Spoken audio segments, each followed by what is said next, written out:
Live, this is News 10 Today on your side. You've been watching the funeral of Pope Francis live from the Vatican. Hundreds of thousands of people are gathered in St. Peter's Square for the ceremony, including world leaders and officials. In one last journey, Pope Francis will now be taken to the Basilica in Rome, where he would be buried. Thank you for joining us this morning. I'm Melissa Marino. We're going to have more coverage of the Pope and our top stories locally in just a few moments. But first, we're going to check in with meteorologist Eric Stone. Good morning. Hey, it was a hot day yesterday. Very hot. It seems early for this. That's right. Yeah, it is actually tied a record yet again at 93 degrees. And this time around, how about 8 days at 90 degrees or more just this month? So that's a record. And we are expecting a high temperature of 90 today. So when you step out the door, it's looking pretty good outside. Just a few clouds, but temperature right around 72 degrees. And as we head toward the rest of your day, it's going to look pretty nice outside.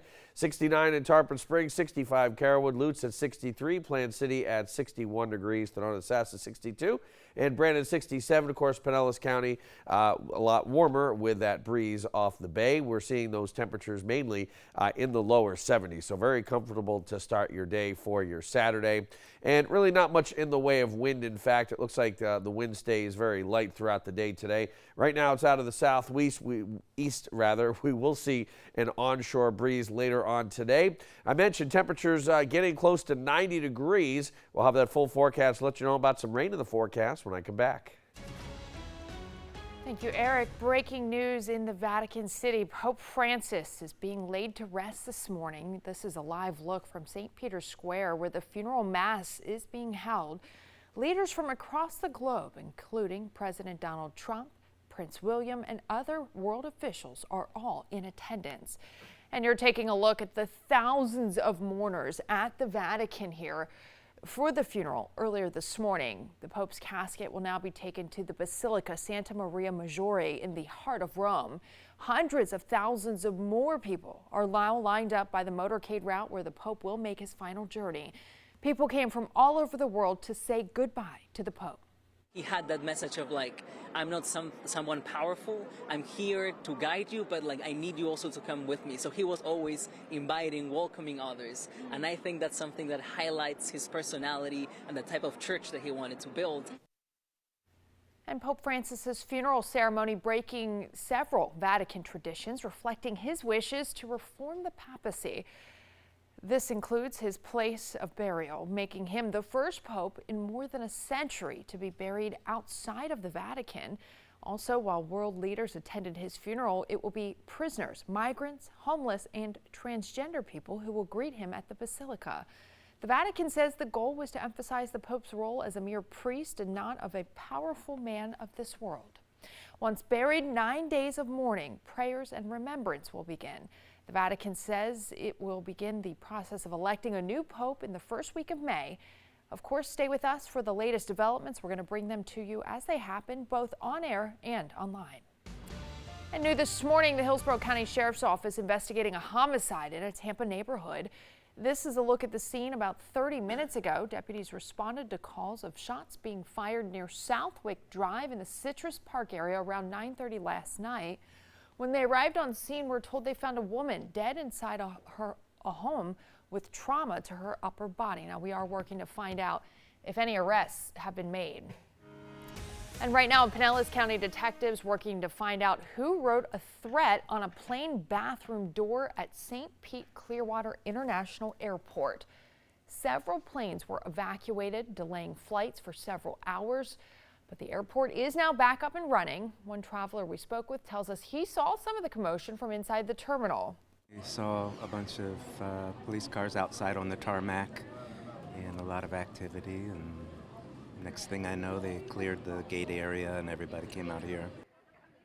Deputies say they interviewed all passengers and crews who were on board that flight. The investigation is still ongoing. And happening today, Best Buddies is hosting their annual Friendship Walk. They encourage everyone to attend to raise awareness and funds for people with disabilities. 8 on your side's Alessandra Young joining us now live from Perry Harvey Park with all the details. Good morning. Good morning. Hey there, Melissa. It is such an exciting day. People are starting to get ready, even though the event doesn't start for a few hours. But organizers tell me they're expecting over 700 people to come out and support this amazing cause. So to help explain just how important today is my friend Lexi. Good morning. How are you? Good morning. I'm good. How are you? I'm great, thank you. And talk to me about the importance of today. Yeah, absolutely. So the Best Buddies Friendship Walk is intended to unite our Tampa Bay community and really raise funds and awareness for all of our programmatic initiatives right here in Tampa Bay. And do events and days like this really help make a difference for your organization? Yes, absolutely. I love the Friendship Walk because it's a free event that is open to the entire Tampa Bay community. You don't have to be a registered member of our Best Buddies programs to attend. It's a day filled with mission, filled with purpose, and is a really just beautiful way to see our mission in action and learn how you can get involved in your Tampa Bay community or throughout the rest of the country or globe.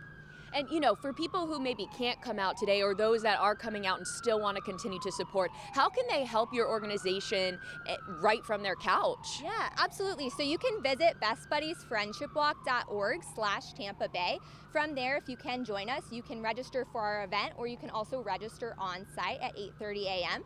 There is also a space where if you wish to give, you can make a donation. All of the funds raised go towards supporting individuals with intellectual and developmental disabilities here in Tampa Bay. Yeah, and Lex, tell me, what is the main goal of today? Yeah, I would say the main goal is just to raise awareness about our mission, really just show what Best Buddies is, what we're trying to do, and just get more people involved. Thank you so much. We appreciate your time. And Melissa, everything kicks off this morning starting at 8:30, and it's going to go until noon. So like I said, around 700 people are going to be out here supporting this great cause. And if you're watching and you want something great to do this morning, come on out and join us. For now, live in Tampa, Alessandra Young, 8 on your side.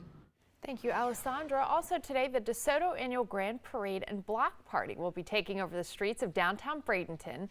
There will also be a market and 5K. Multiple road closures, though, will be in place, including Manatee Avenue and 6th Avenue West. The market starts at 9 a.m. on Old Main Street. The block party kicks off at 2, and then the parade at 6:30. Still to come, breaking overnight, one of the most prominent survivors of Jeffrey Epstein has died. Everything we know so far after the break. And a game-changing development in the works in Ybor City. A look behind the scenes and what this means for hopes of a new baseball stadium in the area.